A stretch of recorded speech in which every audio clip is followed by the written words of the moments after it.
you have built and sold businesses. Your first one was at 24. You walked away with millions of pounds. You're now a little bit older, a little bit more wiser. If you were starting today, if you were thinking about side hustles, if you were thinking about starting a business, where would you be focusing your time? Because like you say... Is it me starting today, or is it a person new to entrepreneurship starting today? As in, like, is it me with 20 years experience, or is it someone who's like 20? Is it me 20 years ago? I would like your take if it was you now. Oh, now? Yeah. As a 21-year-old coming out, what would you do? Okay. So it's me as a 21-year-old. Okay. So step number one is go work for someone who's an entrepreneur. So be a direct report to an entrepreneur. Go look at all the awards of the award-winning businesses, the award-winning fast growth companies, the award-winning entrepreneurs, and do whatever you possibly can to be a direct report to someone who's inspiring. I think the first boss is so important. The first person you report to, so important. That's going to set the tone for your entire career. My first 2 years, I only did 2 years working for someone. From 19 to 21, I worked for an inspiring entrepreneur. I was around a kitchen table. We didn't have a bank account. We didn't have a business name. We didn't have any of that sort of stuff. And I was right there when all that began. And we then built a $6 million a year business in year 2. We did 6 million. And then we had 60 employees on the team. So I went from bare bones to an inner city office with 60 people. And that was my first 2 years working as the shadow, as the direct report, as the guy who could text and call and, on the weekend have a hangout with an inspiring entrepreneur. So step number one is, if you can be a direct report to someone amazing, that's half the battle. You've just won half the battle just in that one move. And if you're 21, take whatever the pay is, or not, pay it if you can, right? Just whatever you have to do, work for an inspiring entrepreneur as step one.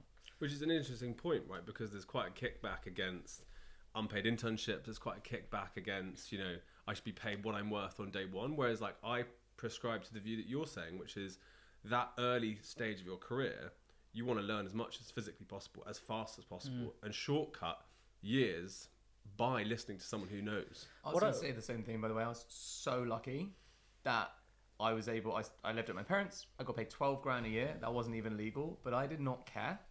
I got amazing life experience. And then when I was an entrepreneur already, it was illegal to just not pay people like even £10 an hour, which when you're starting up means that you can't afford people that you would otherwise bring in and give an opportunity to. And I think that was so backwards, because I got so much from basically working for free. Knowing what I now know, if you go and tell people, oh, I'm going to spend $150,000 to go to Harvard and get a master's degree from Harvard, everyone's go, oh, fantastic, what a genius idea. Go get a loan. Yeah, go get the loan, right? Yeah. It's hard for me to have a lot of sympathy for this stuff. I moved out of home at 18 in 1 week. I got no assistance at all financially from family, from parents. I had a mattress on the floor in a garage. So I literally went and bought a mattress. I bought a piece of carpet that carpeted the garage.